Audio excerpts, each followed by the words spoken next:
Bien. Bueno, el Señor estuvo hablando hace algunas semanas atrás y acerca de lo que hoy voy a estar compartiendo y me encontraba en una disyuntiva no entre dos palabras, sino entre dos posiciones, entre es realmente así, como dicen algunos, o es de otra forma, como dicen otros. Entonces, justamente la reflexión del día de hoy tiene que ver con esto, con dos polos opuestos en un pensamiento. Pero antes quisiera compartirles una imagen con el título de esta reflexión que se llama Un arte único. ¿Y qué pueden ver en esa imagen de un lado y del otro? Una vasija rota o un cuenco, un bowl hecho pedazos y luego está restaurado. ¿Cómo está restaurado? ¿Alguien sabe cómo se puede llegar a restaurar un bowl o un cuenco roto? Es raro, ¿verdad? Nosotros no lo hacemos. Porque nosotros en la normalidad, se me rompió el vaso, se me rompió el jarrón, se me rompió la tinaja en el caso de tener una. Se tira directamente. ¿Por qué muestro esta imagen y por qué arriba de esa imagen hay caracteres extraños que no son de nuestro idioma? Porque esta técnica es una técnica japonesa. Se llama kintsugi o kintsukuroi. Ese es el nombre de esta técnica. Kintsugi o kintsukuroi, que tiene que ver con refaccionar, reparar, volver a construir algo que estaba roto, pero no con cualquier cosa, sino que la unión que ustedes están viendo ahí en el después, ¿de qué color es?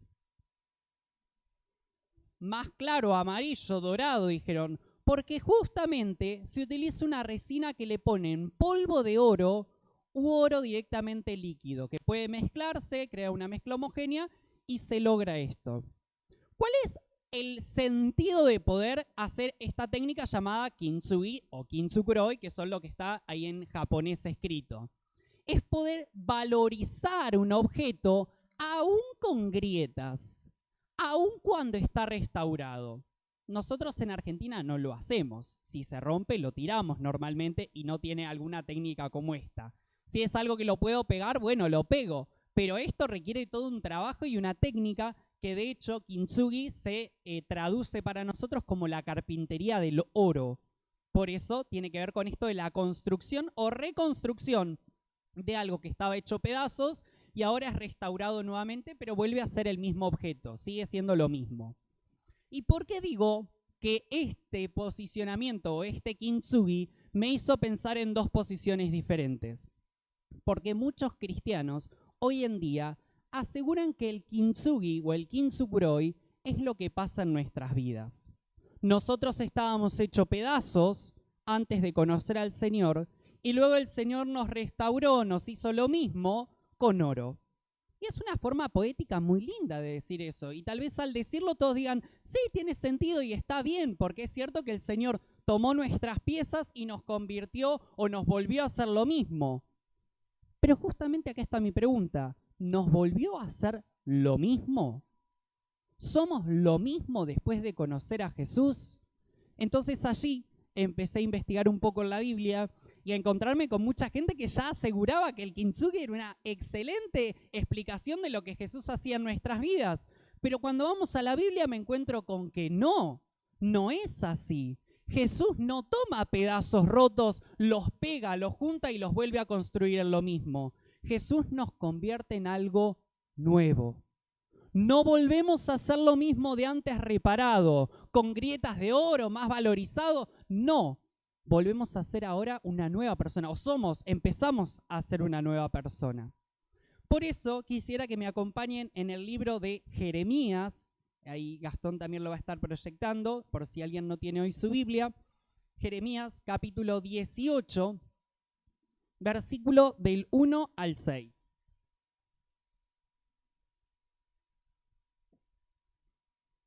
Jeremías, por las dudas, está luego de Salmos, luego de Isaías, luego de Proverbios, por supuesto. Encontramos Jeremías, capítulo 18, versículo del 1 al 6. Repito por las dudas, si alguien no tiene su Biblia, ahí lo puede encontrar proyectado. Y la palabra nos dice, palabra de Jehová vino a Jeremías diciendo: levántate y vete a casa del alfarero, y allí te haré oír mis palabras.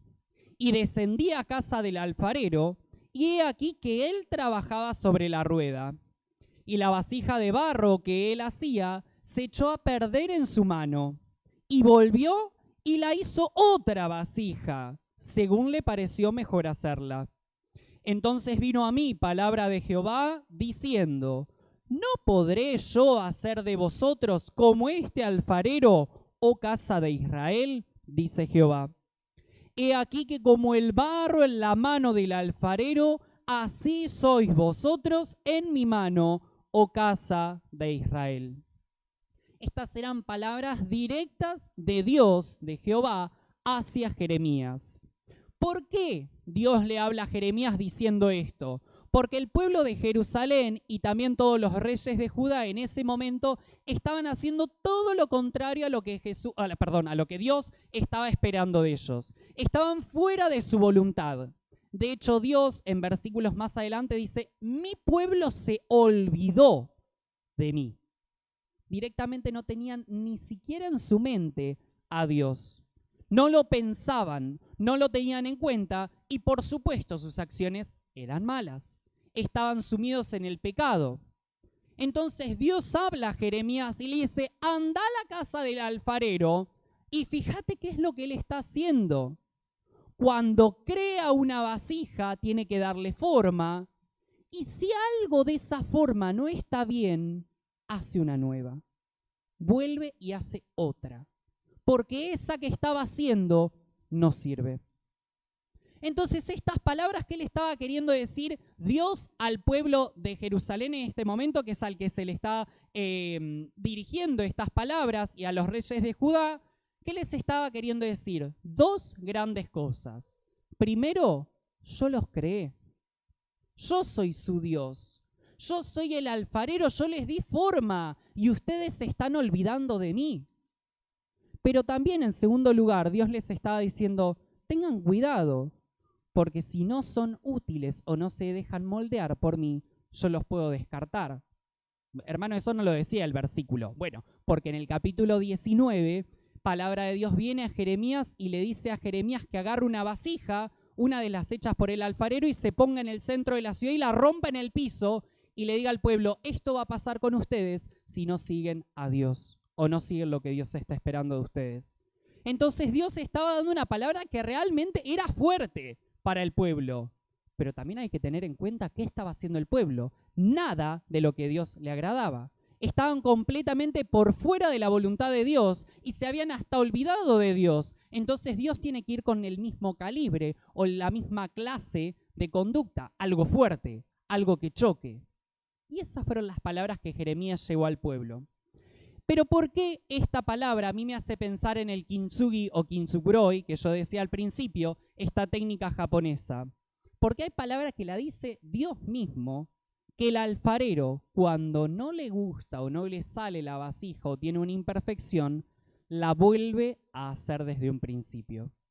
Y hay otro versículo en Isaías 64:8, que lo vemos allí, que nos dice: ahora pues, Jehová, Dios, tú eres nuestro Padre, nosotros barro, y tú el que nos formaste. Así que obra de tus manos somos todos nosotros, todos, los del pueblo de Jerusalén, nosotros de Berizo y todo el mundo. Obra de la mano de Dios. Dios es ese alfarero que nos da forma, que nos moldea y nos hace parecernos cada día más a Jesús. Pero también está en nosotros dejarnos moldear. Y para eso hay otro versículo que nos afirma esto cuando Juan tiene una revelación en Apocalipsis. Ese no está en las diapositivas, Gastón. En Apocalipsis 21:5 dice: y el que estaba sentado en el trono dijo: he aquí, yo hago nuevas todas las cosas. Un porotito más a este pensamiento de que Dios no toma pedazos rotos y los convierte en lo mismo, sino que hace algo nuevo. Y dije, bueno, no nos vamos a quedar solamente ahí. Busquemos, o busca Eliezer en la Biblia, al menos 2 ejemplos o un ejemplo en donde se vea esta técnica que hace Jesús en poder transformar algo viejo en algo nuevo y que ese nuevo no tenga nada que ver con lo anterior. Y encontré a 2 personas, un varón y una mujer. Podría haber encontrado muchísimas más y seguramente después de esta reflexión usted se considere como estas 2 personas que le voy a presentar. Pero a la primera persona, ahora sí, es David. David, yo creo que casi todos lo conocemos. Allí encontramos una imagen de David, no es David por supuesto, es un actor que actúa de David, pero ahí lo vemos de joven. De joven David, por supuesto, trabajaba en el campo, cuidaba las ovejas. Pero ¿cómo terminó David? Con una corona en su cabeza. Fue rey. ¿Fue rey de qué? Primero de Judá, luego de Israel. Y él creía en Dios. Leemos Salmos desde que él era joven y él ya depositaba su confianza en Dios desde un principio. Entonces no tenía un pasado pecaminoso, no estaba hecho pedacitos David, no estaba destruido, pero aún así tuvo un momento en el que él se fracturó, se rompió, se quebró. ¿Cuándo fue eso? En 2 de Samuel 11. No lo vamos a buscar para no hacerlo muy largo, se los voy a contar de forma resumida, pero en 2 de Samuel 11 nos encontramos con David ya como rey de Israel. David como cristiano, David creyendo en Dios, siguiendo órdenes de Dios, la voluntad de Dios, y también escuchaba mucho lo que Dios le decía para hacer. Era realmente un hijo de Dios. Pero, ¿qué pasó en 2 de Samuel 11? El pueblo estaba en guerra. Mandó al ejército a pelear por Israel, pero él se quedó en Jerusalén. Él se quedó en el palacio. Y un día, por los ojos, salió a su terraza, a su terrado, dice la Biblia, y vio a una mujer llamada Betsabé. Y esa mujer Betsabé se estaba bañando. Y él la miró, ahí estuvo el problema, la miró, pero la deseó. Entonces la mandó a llamar, dijo, tráiganme a Betsabé. Pero hay un dato importante, que es que Betsabé ya estaba casada, y estaba casada con Urías, que era su esposo. Urías no estaba en su casa porque estaba en la guerra, estaba peleando. Entonces Betsabé estaba sola en su casa. David la manda a llamar, Betsabé llega al palacio, y la Biblia nos cuenta que hasta durmieron juntos. Por supuesto, David, en una situación de poder y autoridad mucho mayor, toma a Betsabé y en el tiempo Betsabé avisa a David que ella estaba embarazada. Por supuesto, de David. ¿Qué hago ahora?, dijo David. Porque Urías está en la guerra. La gente va a decir, ¿cómo es que esta mujer se embarazó si su esposo está en la guerra? Entonces empezó a desesperarse. Y aquí es cuando David se fracturó. Al momento de cometer ese pecado, que era estar con una mujer que no le correspondía, pero eso trajo una serie de pecados que se desencadenaron, que solamente los voy a mencionar, pero para que vean la importancia de esta fractura y cómo se fue rompiendo cada vez más. David dijo, bueno, ya que Urías no está en la guerra, lo voy a mandar a llamar. Lo mando a llamar, que venga y que esté con su mujer, y bueno, ahí por ahí las malas lenguas no hablan. Bueno, qué sé yo, habrán tenido su hijo, bueno, perfecto.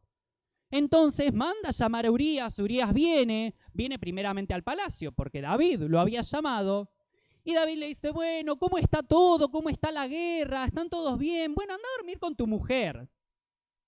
Y Urías no lo hace, se queda en el palacio esa noche. David dice, me están saliendo las cosas mal, no está yendo a dormir con su esposa. Bueno, segunda opción, lo empieza a emborrachar. Lo empieza a emborrachar y le dice, anda a tu casa, anda con tu mujer. No va Urías con su mujer. Entonces David se desespera tanto que dice, bueno, volví a la guerra, seguí peleando allá, pero manda una carta para que Urías sea el primero en las filas de la guerra, o sea, los más desprotegidos. Lo pone en el primer lugar de todo el ejército y el desenlace no cuesta imaginárselo. Urías muere. Urías muere en la guerra y ahí supongo que David habrá dicho, me saqué el peso de encima, listo, se murió. Pero Betsabé seguía embarazada. no me saqué el problema de encima entonces, sino que cometí otro pecado más, que es mandar a matar a alguien que ni siquiera se lo merecía y aún así, no matarás, un mandamiento. Y yo lo hice, habrá pensado David. Esa fractura que comenzó como un pecado en el ver y el codiciar a una mujer que no era suya, empezó a ramificarse y se quebró por completo. Terminó matando a una persona inocente. Ahora, ¿qué pasa luego de esto? ¿Hay solución? ¿David se reconstruye? ¿Es hecho nuevo? Sí.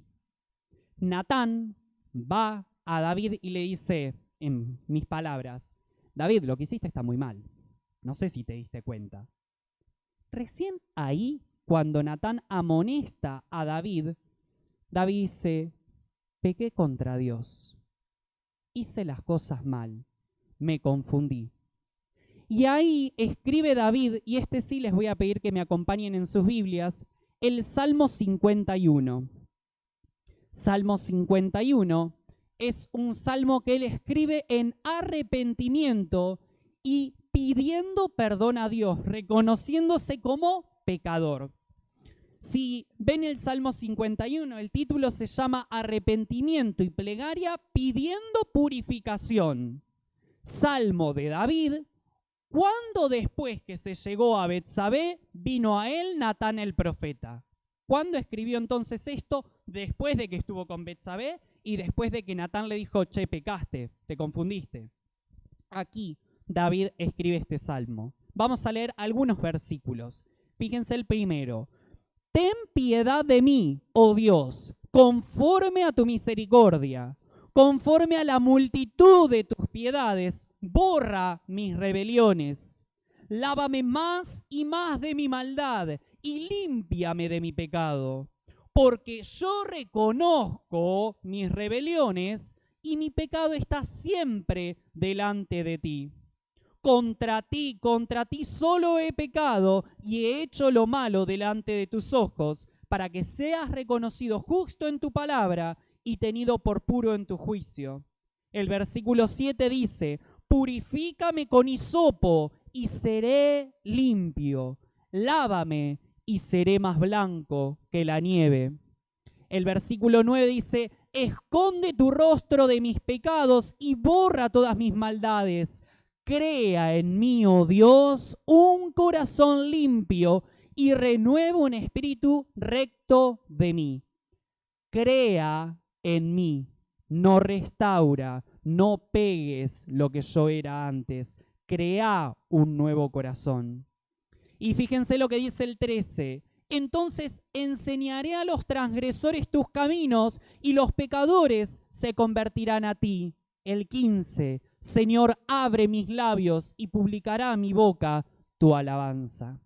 Vemos un David realmente arrepentido, que se dio cuenta la gravedad del asunto que había hecho, que había cometido, y pide al Señor, al Señor Dios, perdóname, limpiame con hisopo, crea en mí un corazón nuevo. Pero también le pide un propósito en estos dos últimos versículos, para que yo pueda ir a los transgresores y se puedan convertir de sus pecados. Crea en mí un nuevo corazón para servirte, le estaba diciendo David. Quiero servirte, quiero ser una nueva persona. Y por supuesto, Dios, como siempre, escucha la oración. Escuchó la oración, la plegaria y el arrepentimiento de David y realmente lo convirtió en una nueva persona. No tomó los pedacitos que él tenía de ese David que, si bien ya conocía a Dios y había hecho cosas buenas, había pecado. No tomó esos pedacitos y los pegó Dios, sino que creó un nuevo David.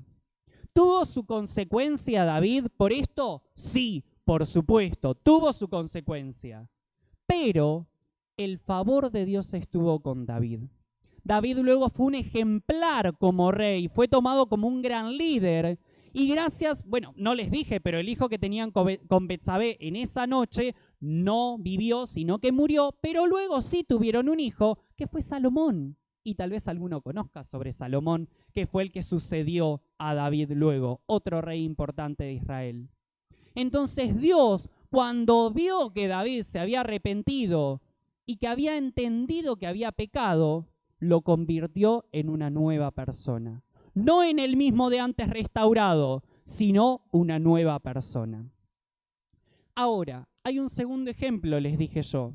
Este era un varón y ahora vengo a presentarles una mujer. Y esta mujer es María Magdalena. María Magdalena, la Biblia no nos cuenta muchísimo de su pasado, pero hay un solo versículo que nos permite imaginarlo por completo. Y es en San Lucas 8:2, en donde nos describe a María Magdalena como una persona, como una mujer que había sido librada o liberada de 7 demonios. Imagínese solamente qué pasado debía tener María Magdalena. 7 demonios la atormentaban, estaban dentro de ella y esa era su vida cotidiana, hasta que se reconoció como pecadora, hasta que se dio cuenta que estaba fracturada, que estaba hecha a pedacitos. ¿Y a quién se acercó? A Jesús. Aquí vemos a Jesús porque estamos en el Nuevo Testamento y Jesús se acerca a María Magdalena y la libra de esos 7 demonios. E instantáneamente María Magdalena comienza a seguir a Jesús. No lo dudó un segundo. Fíjense que esta fractura se convirtió en una nueva persona en nada. Al momento de ser librada de esos 7 demonios, Jesús la convirtió en una nueva persona. María Magdalena se convirtió en una persona importantísima dentro de los que seguían a Jesús. Era una de las mujeres que más seguía a Jesús, seguía sus enseñanzas, lo acompañaba. Algunas fuentes dicen que hasta financiaba el ministerio de Jesús, junto con otros y otras, pero seguía a Jesús todo el tiempo. Y no se quedó solamente ahí. Si recordamos, María Magdalena estuvo hasta el último momento en la cruz con Jesús. Lo acompañó hasta su último suspiro. Pero luego de morir, ella no dejó de creer, sino que después fue al sepulcro y fue una de las primeras en ver que el sepulcro estaba vacío, que no había nada dentro del sepulcro porque Jesús había resucitado. Pero también fue las primeras en ver a Jesús resucitado y se convirtió, escuche esto que lo leí por ahí y me pareció hermoso, en la primera evangelista del Cristo resucitado. Primera evangelista del Cristo resucitado. Jesús le dijo, andá y decile a tus amigos, a los discípulos, a mis amigos, que estoy vivo. Y ella fue y le dijo, gente, Jesús está vivo, Jesús volvió a la vida. Primera evangelista del Cristo resucitado. Fíjense cómo Dios pudo cambiar una vida que estaba hecha a pedazos, atormentada por 7 demonios, en la primera evangelista del Cristo resucitado. Completamente diferente. El David pecaminoso, el David que había hecho algo malo, se convirtió luego en un ejemplo a seguir, en un rey que luego tuvo su descendencia y fue bendecido. María Magdalena, que tenía un pasado atormentado por demonios, ahora se convierte en una evangelista y en una seguidora de Jesús. Cuando Dios hace una obra en tu vida, no restaura los pedacitos. No agarra tu pasado y lo vuelve a unir convirtiéndote en lo mismo de antes. Porque si no vas a volver a hacer lo mismo de antes. Vas a volver a pecar y equivocarte siempre en lo mismo. Dios te hace nuevo. Dios te hace nueva. Él tiene una esperanza para cada uno de nosotros y esa esperanza es Jesús. Esa esperanza es Jesús, ¿por qué? Porque Él fue una cruz por nosotros y gracias a que Él murió por nosotros, nosotros hoy somos una nueva criatura. Pero tanto David como María Magdalena tuvieron 2 puntos en común. David, Antiguo Testamento. María Magdalena, Nuevo Testamento. Ni se conocieron, pero los dos tuvieron 2 puntos en común, que los vamos a ver por allí. El primero, reconocieron su fractura. Reconocieron que estaban hechos pedacitos, que estaban pecaminosos, que habían hecho algo malo. En el Salmo 51 leímos a David realmente arrepentido. Y en un momento dice, reconozco que pequé, me di cuenta que estoy fracturado, que necesito ser una nueva persona. Y hasta lo pide, crea en mí, oh Dios, un corazón nuevo, un corazón limpio, porque lo necesito. No quiero ser lo mismo que antes. María Magdalena se acercó y reconoció que estaba atormentada y reconoció a Jesús como aquel que la podía salvar, que la podía cambiar. Y gracias a que reconoció, tuvo su milagro. ¿Cuál es el segundo punto en común entre ellos dos? Luego de ser restaurados, fueron aún más utilizados por Dios. David estaba siendo utilizado por Dios antes de pecar. Era un rey que Dios se agradaba en su forma de gobernar y en su forma de ser, pero pecó. Pero después de que fue restaurado, después de que se dio cuenta que estaba siendo pecaminoso, él fue más utilizado aún. Recién ahí se convirtió en un referente, en un líder a seguir. María Magdalena realmente fue súper utilizada por Jesús y por Dios. Fue última en estar en la cruz. Siguió a Jesús en sus enseñanzas, evangelizó, fue al sepulcro y se enteró que Jesús ya estaba resucitado y fue la primera evangelista de ese Cristo resucitado. Fíjense si Dios no la usó. La utilizó muchísimo más que antes, en el caso de María Magdalena, no estaba siendo utilizada porque ni siquiera conocía a Dios. Lo mismo pasa con cada uno de nosotros. Estos dos puntos que encontramos tanto en David como en María Magdalena pueden pasar en nosotros. Y tal vez digas, pero yo ya acepté a Jesús, yo ya reconocí que soy pecador. Pero desde que aceptaste a Jesús, ¿nunca más pecaste? ¿Nunca más te equivocaste? Yo creo que sí. Al menos hablo por mí, estoy seguro que sí.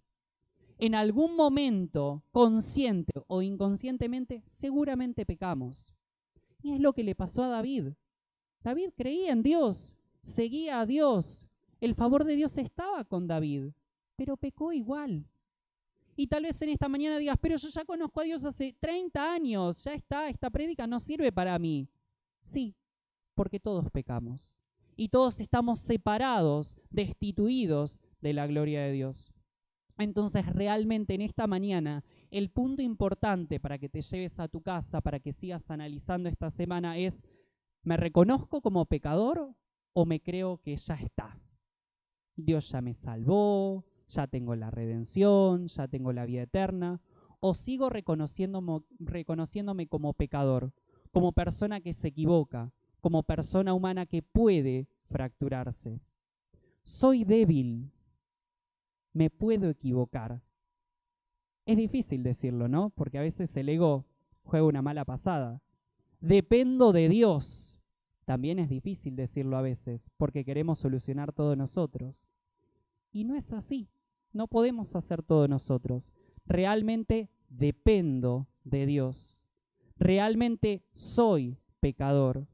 Realmente necesito de Dios para ser una nueva criatura. Y hay un versículo muy, muy conocido en 2 Corintios 5:17, dice, de modo que si alguno está en Cristo, está firme. No, creo un día y al otro no, voy, peco y después peco de nuevo y hago más o menos lo que quiero. No, si alguno está anclado, firme en Cristo, nueva criatura es. No te pega los pedacitos, no hace kintsugi Dios, crea uno nuevo. Las cosas viejas pasaron, olvídate de esos pedacitos, esa fractura, ese pecado que vos cometiste. ¿Por qué? Porque he aquí todas son hechas nuevas. Todas. Hermano, no sabés lo que yo hice en mi pasado. Todas. No hay pecado que Dios no pueda perdonar que vos hayas hecho. ¿Qué necesitas? Los mismos dos puntos que vimos de David y de María Magdalena. Hoy, reconocerte como pecador. Reconocerte como que necesitas y dependés de Dios. Y ahí sí va a venir el segundo punto y Dios te va a hacer nuevo. Vas a poder ser utilizado como fueron estos dos personajes bíblicos y también vas a poder disfrutar de la bendición de Dios. Así que te invito a que en esta mañana puedas ponerte de pie y oremos a Dios.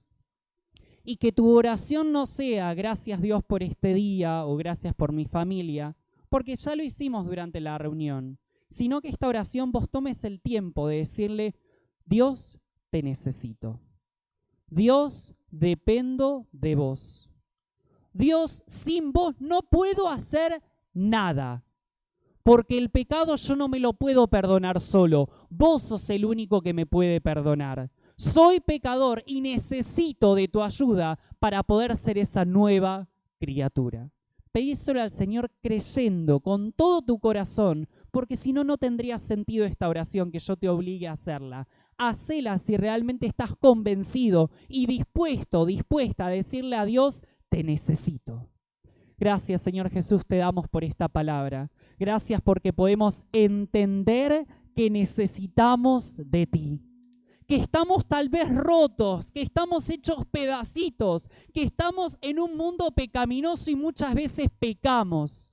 Te queremos pedir, Señor Jesús, en esta mañana que nos restaures, que nos hagas nuevos, que nos hagas una vasija nueva como ese alfarero. Queremos ser barro en tus manos para que tú nos des forma y podamos ser cada día más parecidos a ti, Señor Jesús. Queremos ser hijos tuyos que tú te agrades al verlos.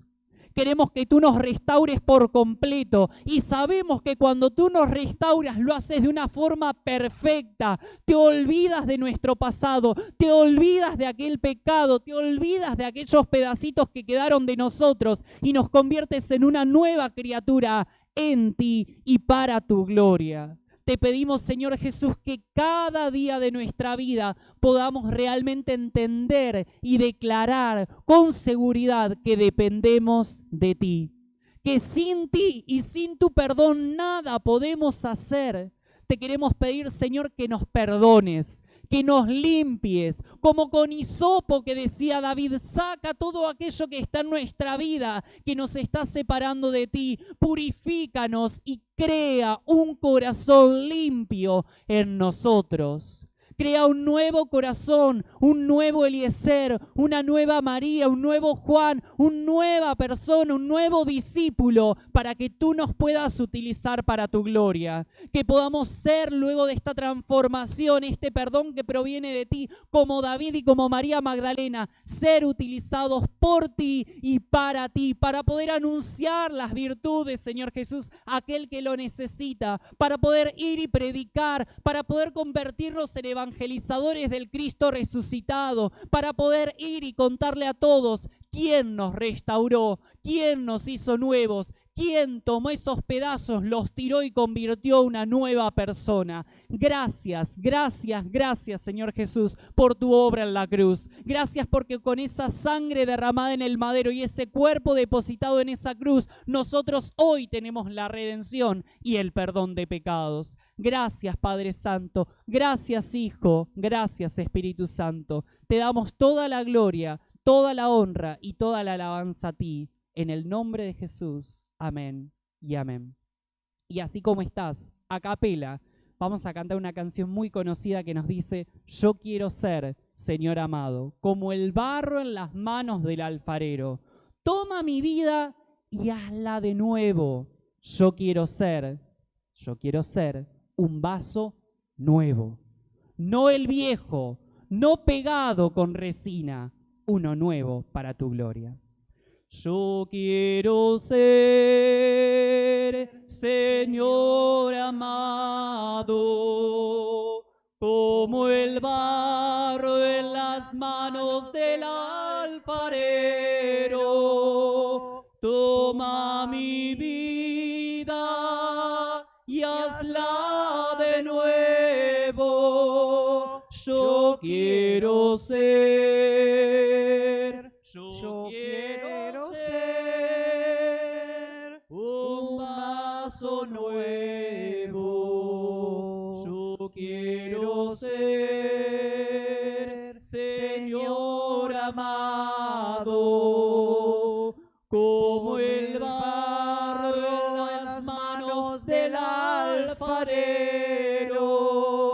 Toma mi vida y hazla de nuevo. ser, yo quiero ser un vaso nuevo. Nos despedimos entre nosotros, no del Señor, porque Él va con nosotros. Recuerde, nos reencontramos miércoles 19 horas, sábado, reunión de Betel, de matrimonios, oculto para todos, y el domingo a las 10 de la mañana. Dios te bendiga.